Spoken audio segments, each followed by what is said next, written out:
What's going on, guys? Here we are. Another live stream. I've been super busy. Oh my god. Can't even keep up with anything in my life lately. It feels like it's been rough. But making money, doing my thing. Um Working on getting a garage space, trying kind of like in the preemptive stages, trying to figure out if I want to really work to move to a place that already has a garage or to get like some type of commercial shop type space or something similar to that.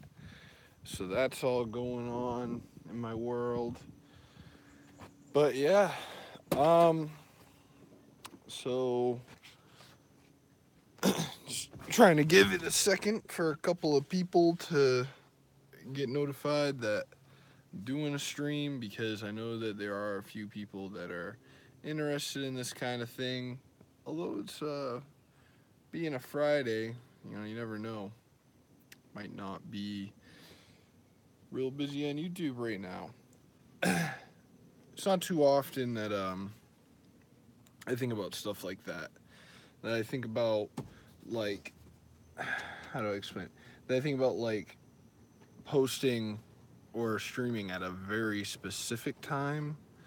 I've talked about it before, but it only really comes to my mind after I'm streaming. I don't plan it out. I'm just got a little bit of extra time and I just start going and kind of let it go from there. So sometimes there's a lot of people that come into the stream and sometimes not so many. So, but yeah.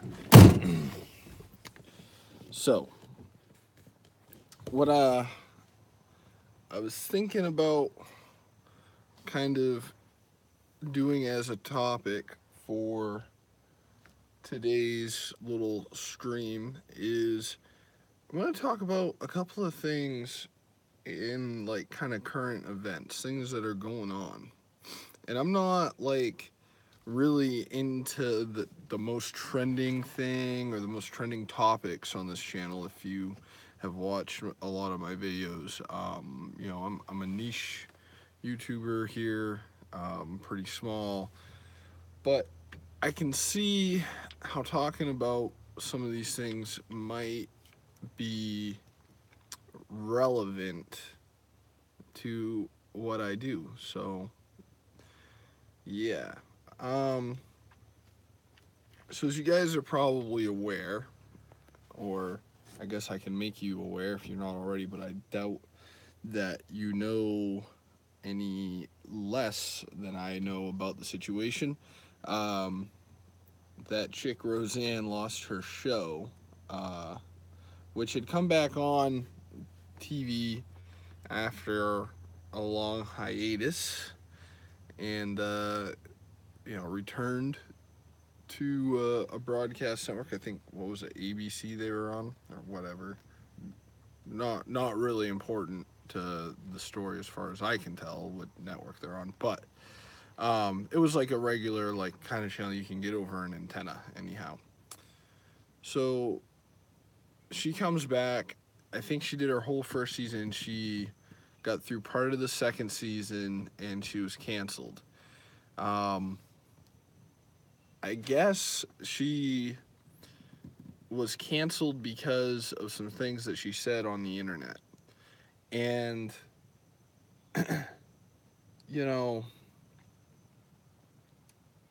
there's a lot of people saying out there that, she shouldn't have lost her show over that.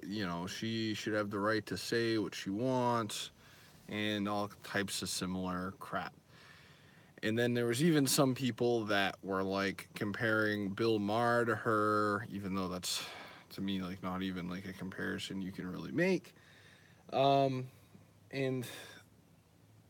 it just it just baffles me that people would really think that it's just simply down to what liberal opinions are. Okay, I'm not the most liberal guy, but I'm by far not the most conservative guy either. I think I fall somewhere in between, and but from like a standpoint of just a person that understands like what businesses need to do for public relations, that kind of thing. I understand why they canceled her. Do I think it was the right decision? Well, yes and no. So you guys might be sitting here thinking to yourselves, if you're watching this after the fact and you've made it this far, you might be sitting here thinking to yourselves, how could this have anything to do with like an automotive YouTube channel? And trust me, this does come full circle, but I kind of have to go through what I'm thinking about on the subject first. So let me just bear with me here a second, okay? So let's look back at that network. I think it was ABC, and they also had Tim Allen's show. And I heard somebody else on YouTube, who I'm not going to name, come out with this really crappy idea that like Tim Allen had like some conspiracy to get Roseanne canceled or whatever, and just so Fox would pick up his show and he would be the only conservative leaning show on broadcast television, which is a bunch of crap, man. Like, you can't make her, no matter what. Like, what do you do? Call up Roseanne and be like, this is a great time to say something that'll offend people on Twitter. You should say this. Say that girl looks like this and that. And I'm not even gonna like repeat what she said. Just understand, regardless of whether or not you think that it was really racist, or whether or not I think it was really racist, which I think it was borderline what she said. But you guys can look it up for yourself and look into the information on it. But I think it was pretty borderline. I don't think that she was canceled because she was racist exactly. I think, honestly, she was canceled because she was too conservative. She was just really just pushing away a lot of viewership from the network. And yeah, she was getting really good ratings, but I'd really have to look at the numbers, because where people, okay, this is what I'm thinking happened. It was probably the same way that like ABC had canceled Tim Allen, for the similar reason they canceled Roseanne. ABC figured that Roseanne was a little bit middle ground on the conservative thing than Tim Allen was, which is somewhat fair. I mean, her old show really wasn't overtly conservative. So they figured like it wouldn't alienate the conservative people, but it also were hoping that it would not alienate their liberal viewers either. But that's not how it turned out, especially after she outraged all these people. And ABC is not in the business of appeasing one side or the other. And I don't think it's fair for people to make that accusation. They're in the business of appeasing as many people as possible, no matter what. Now, if there's more conservative people out there, or their feelings are stronger about a certain thing, they're likely to cancel a liberal show too. I mean, you don't see people jumping on ABC television shows talking about how they can't wait to get an abortion, just to upset conservative viewers.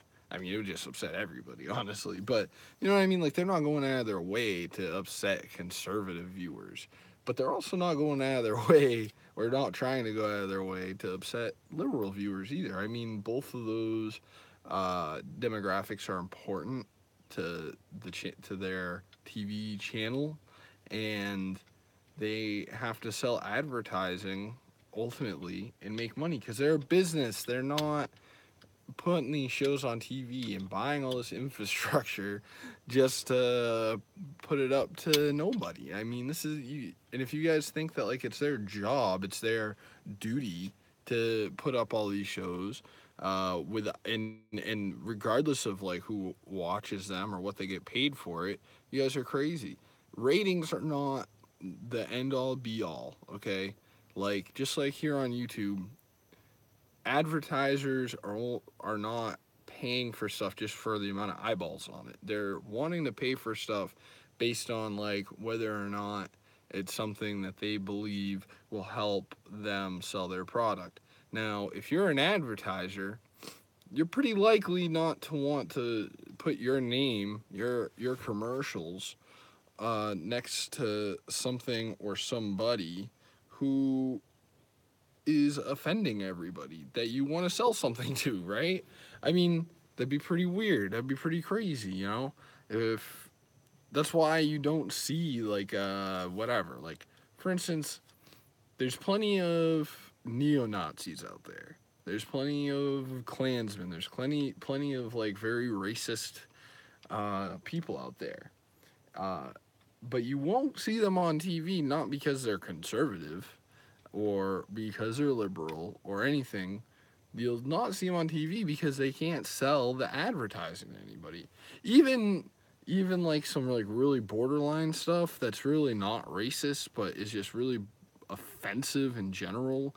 People like Glenn Beck, they can't be on regular TV to sell to advertisers. They have to go in front of subscribed viewers that pay to watch their channel, The Blaze. And the same thing with Bill Maher. Bill Maher cannot be on got canceled from regular TV. You guys that keep making a comparison of Roseanne talking like, you know, offending a politician by comparing them to an ape and comparing that to Bill Maher. Let's just set aside the fact that Bill Maher did not say it about a black person. He said it about Donald Trump, and he said it about Donald Trump while he was not president.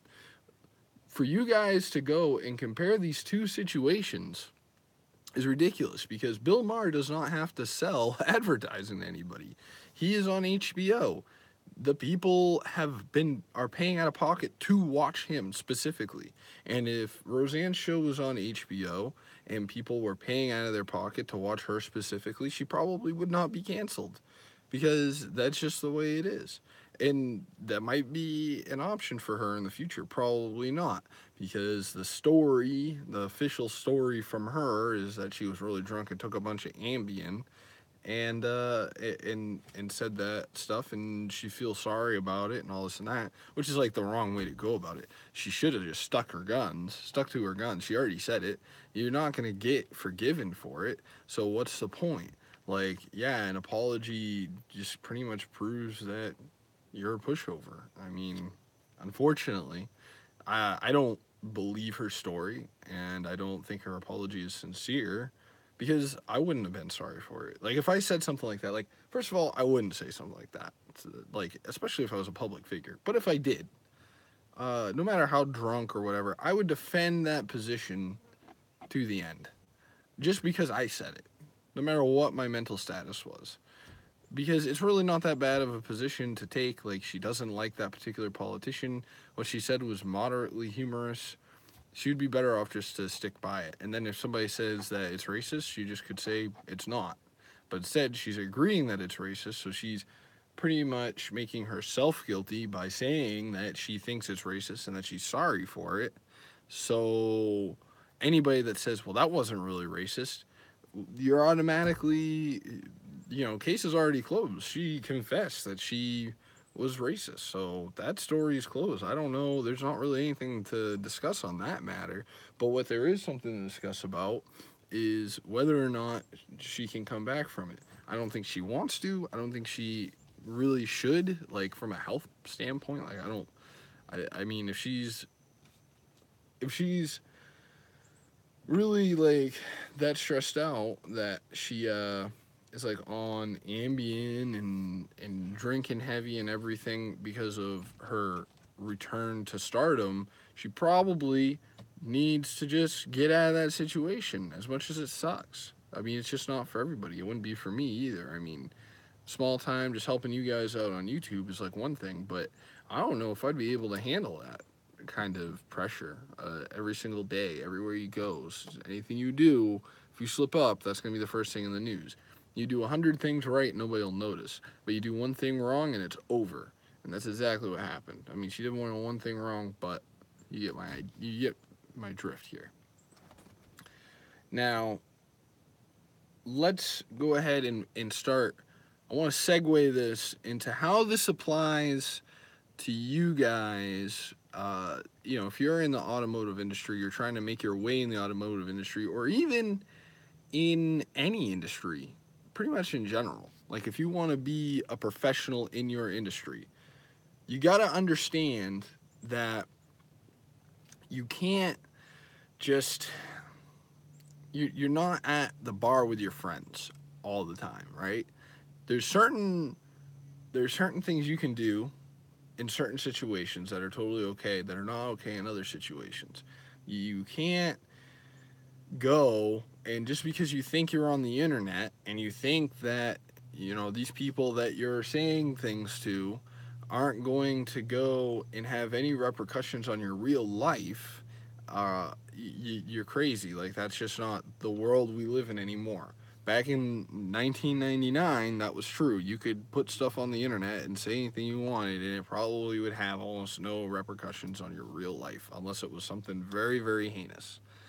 But now, more and more, everything you do in any aspect of your internet persona has lasting consequences for the rest of your life. You're almost safer if you're going to do or say something bad that you probably shouldn't say, to say it in person, because you at least don't have like an electronic record that's copied to a bunch of different computers that somebody can bring up later on to use against you.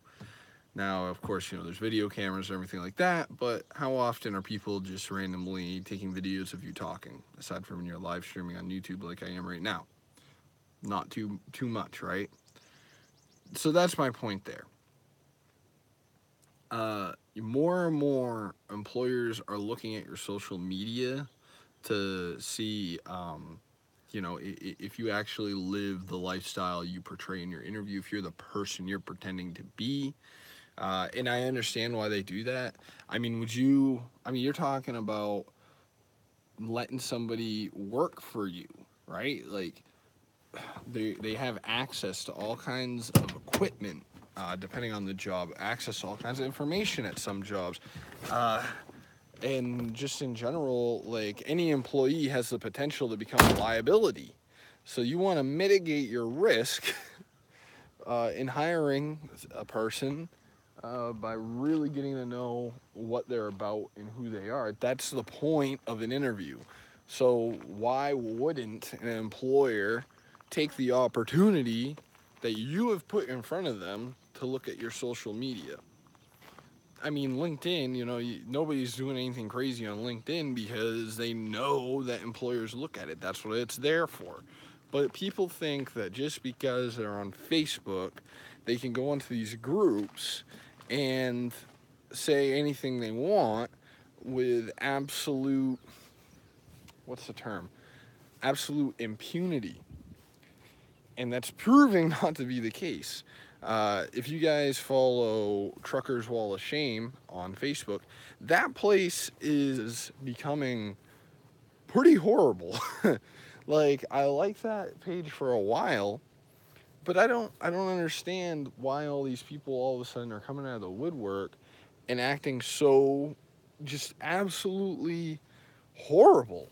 Like, there'd be no way. Like, I don't even want to repeat everything that's said there, but let me tell you, the amount of racism on this, I am not a super sensitive guy to that kind of thing, honestly. But the amount of just absolute racism going on in some of these Facebook groups, the one I just mentioned in particular, but there's also others, is off the charts. If I was in a normal social situation, if I, for instance, walked down to my mailbox and looked over at my neighbor, which I could never actually do because I live too far away from everybody else, but if that were a situation that was possible, logistically speaking, if I went out to my mailbox and my neighbor was standing there, "Hey there, neighbor, Man, a lot of N words in the neighborhood, or insert racial slur here. The way, or said any of the comments in person that you see in this group that I'm talking about, I would be totally appalled. Like that would not be a good thing. That would not make me feel good about the neighborhood I live in. It'd be ridiculous. And I'm a white guy. Like I have nothing to feel racially offended about, honestly. Like there are like only a select few things that really bother me as far as like my race personally. But the thing that does bother me and the most racist thing that I like most, how do I say it? Like most racist offense I can take is when a white person acts like these people are acting, because they're just like, it just like puts this like, it's really annoying because it gives all of these people, all these super liberal people, like off the deep end liberal people, the ammunition to just say that we're all racists. They're not, and I'm not.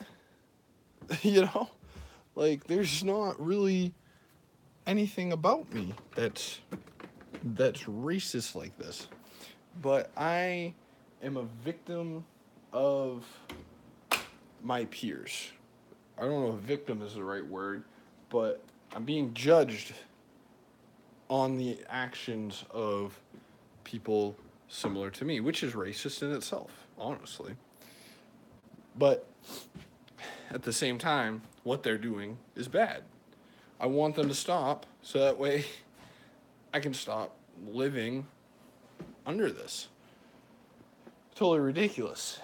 And then finally, turns out, I don't know what the final outcome was, but somebody went and saw one of these racist remarks that one of these truck drivers made and contacted his employer and sent him the what he said, screenshot of it.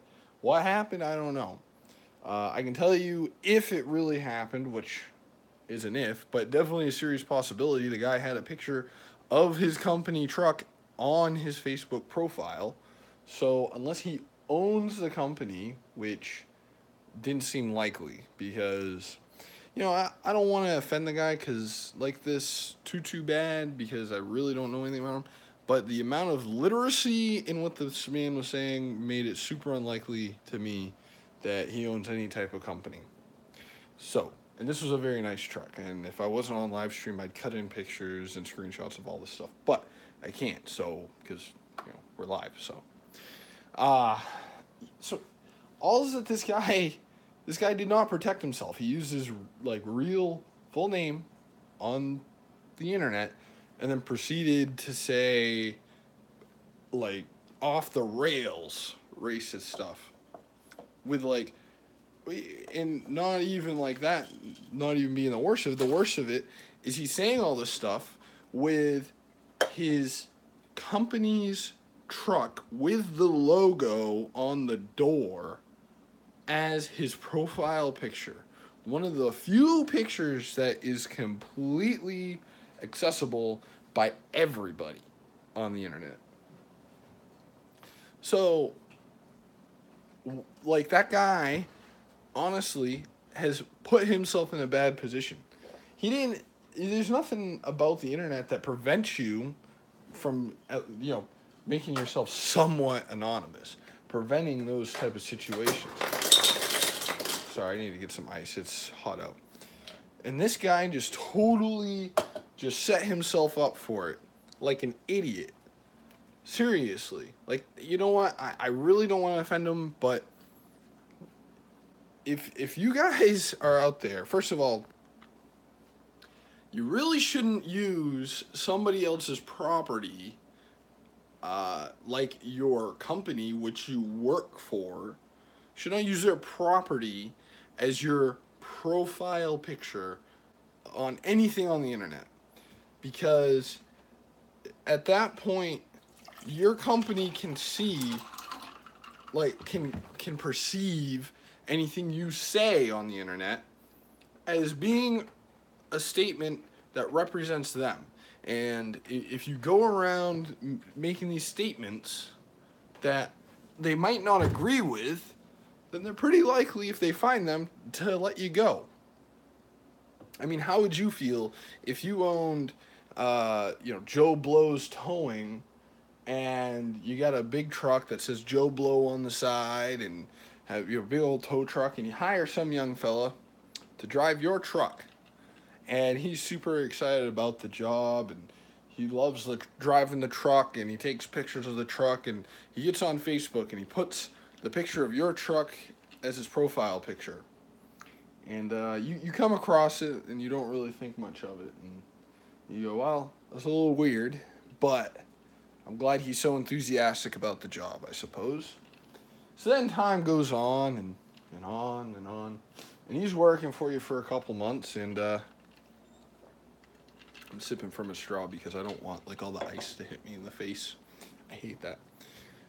So time goes on, and he's an all right worker. Shows up to work every day, does his thing. Really nothing to complain about. But he's average. Not somebody you're considering letting go, but not somebody that like is anything to write home about. And one day you get an email or a Facebook message or a text message or a call, and it's somebody saying that your employee at Joe Blow's Towing has gone on to Facebook or wherever with pictures of your truck as their main picture and said something you totally disagree with. And I don't care if we're talking about something racist, which I hope most people disagree with, like if somebody's saying something racist, or if they're saying something just normally political.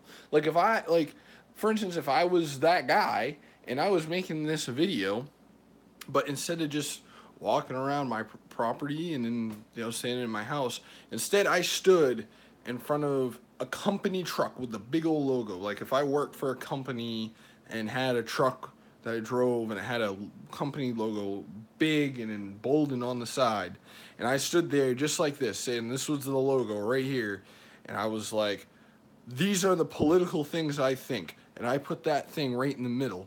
Wouldn't you think that it'd be pretty fair for the company who owns that logo to probably fire me if they disagreed with what I said? Because in a way, I am kind of showing that like I represent their company, and that people could possibly make some assumptions about the company. There's just no way around that, and that's just like step one of professionalism. If you're gonna do something unprofessional, don't let it happen in a way that somebody can say it had something to do with the company you work for or your company. Preferably, you should try not to do so at all, especially if you own a company. You should try to be as professional at all times as you possibly can. But if you're not going to be professional, you probably ought to do your best to keep the company you own out of the conversation, because that's just not good.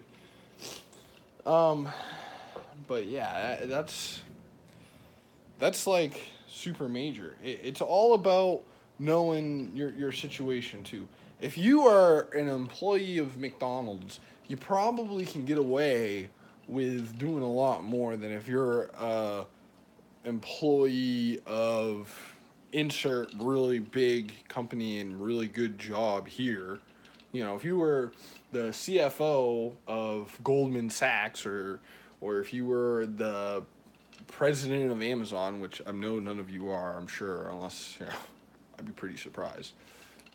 You probably can't get away with being as unprofessional as somebody that flips burgers at McDonald's, because it's just what the job pays and demands, and the amount of public exposure you have makes a big difference. But even so, I'm sure if you worked for McDonald's and had a big profile picture on the internet of the McDonald's logo and said proud employee of McDonald's, and then you started saying something extremely offensive over the internet, it's a good chance that you might not have a job at McDonald's anymore. Not saying that's 100% accurate. It totally depends on who sees it, but just keep that in mind. So, and you know, that's like the other thing, just professionalism in general. One part of professionalism also, outside of like not offending people excessively, like you have every right to have whatever opinion you want, but if you don't want your opinions to have a negative effect on the rest of everything you do, you probably should just like not let your opinions be known on a professional basis. You get what I'm saying? Something that people could take serious offense to at least. But the other thing is showing that you can be trusted to do the job you are trying to do. What that means is, let me give you an example.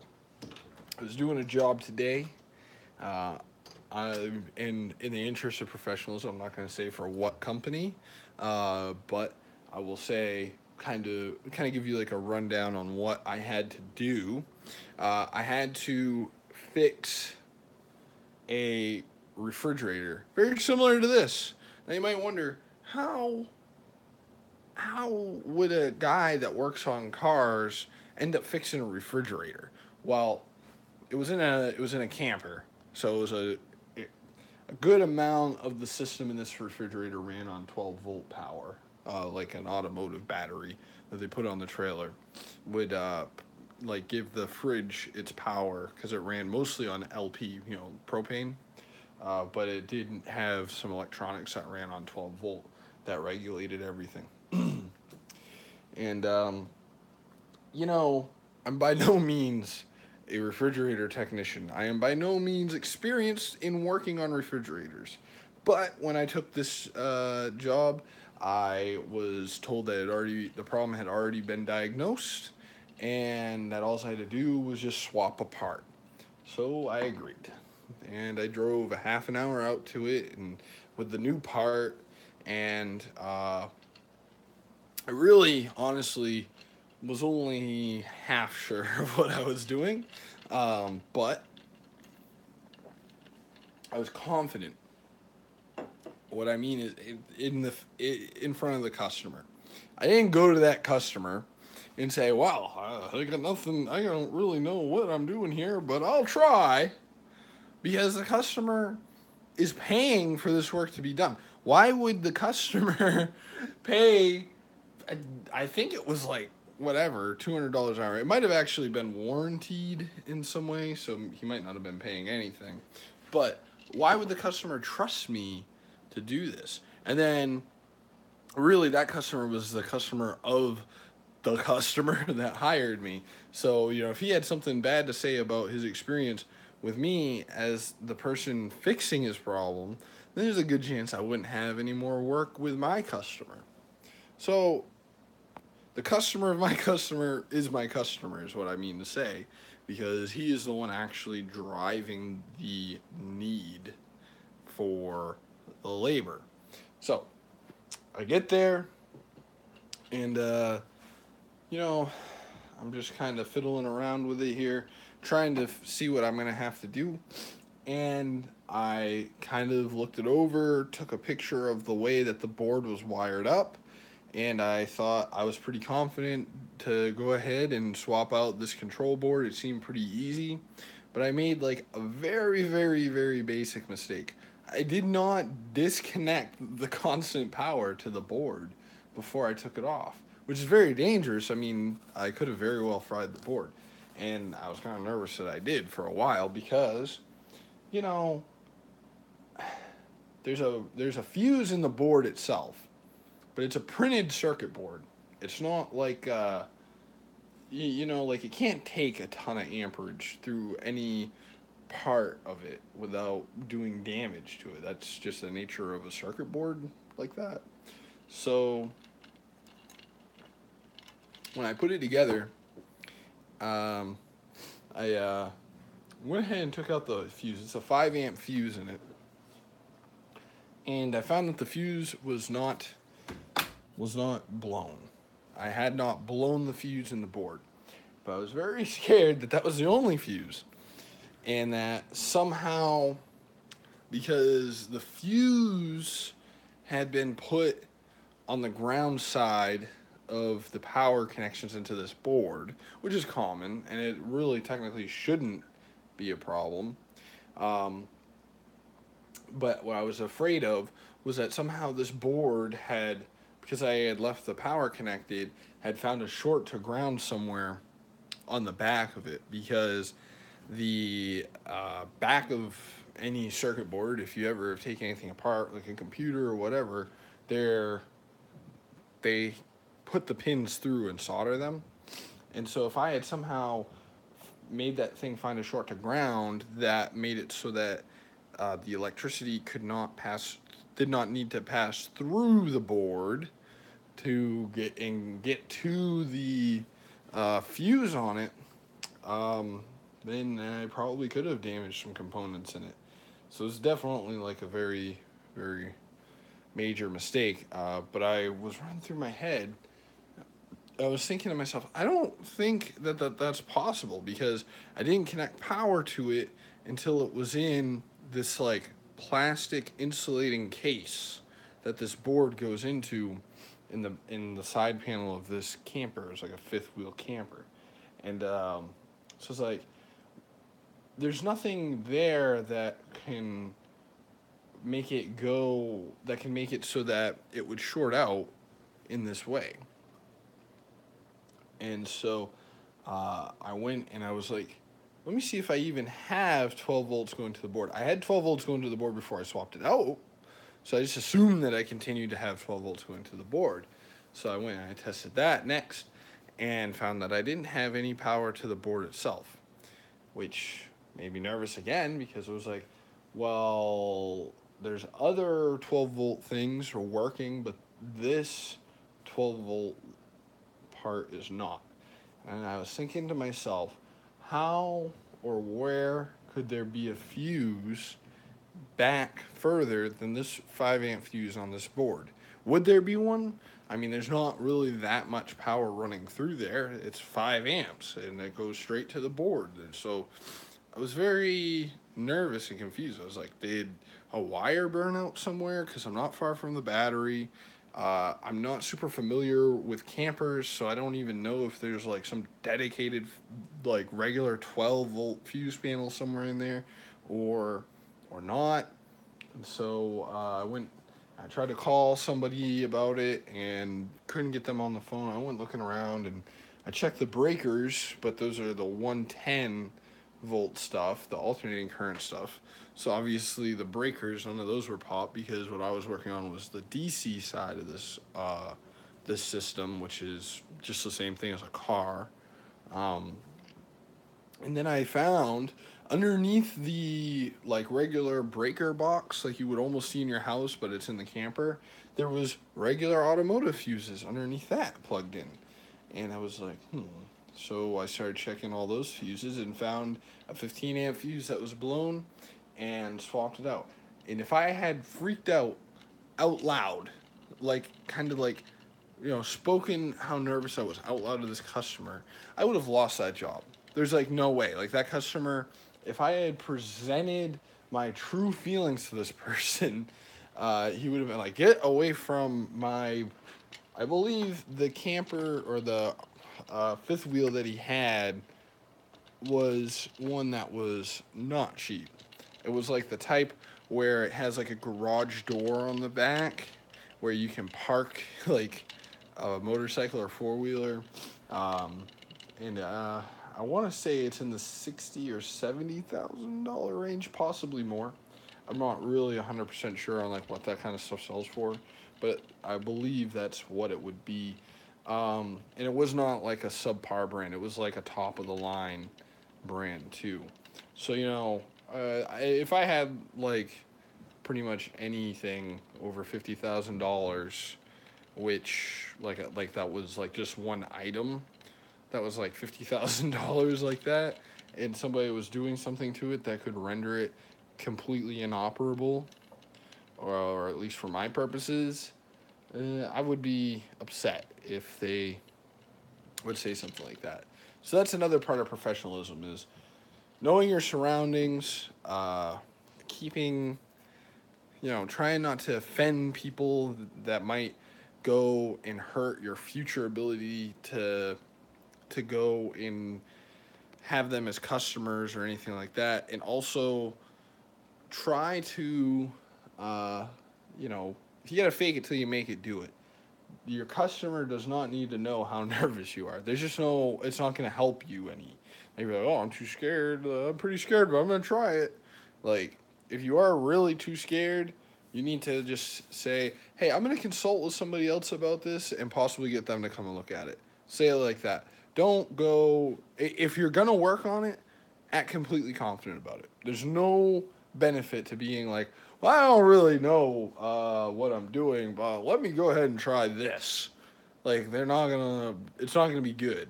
Like, they might let you do it, but they might not have anything good to say about you after. So, keep all that in mind. I haven't had a ton of people come through and watch this. People have come in and out here and there, but we're going on 41 minutes here, so I'm going to go ahead and wrap this up. Thank you so much for watching. If you do like this and you made it this far, you might as well go ahead and subscribe because obviously you like the sound of my voice, But, and if you like this video, give it a thumbs up. I will catch you all in the next one.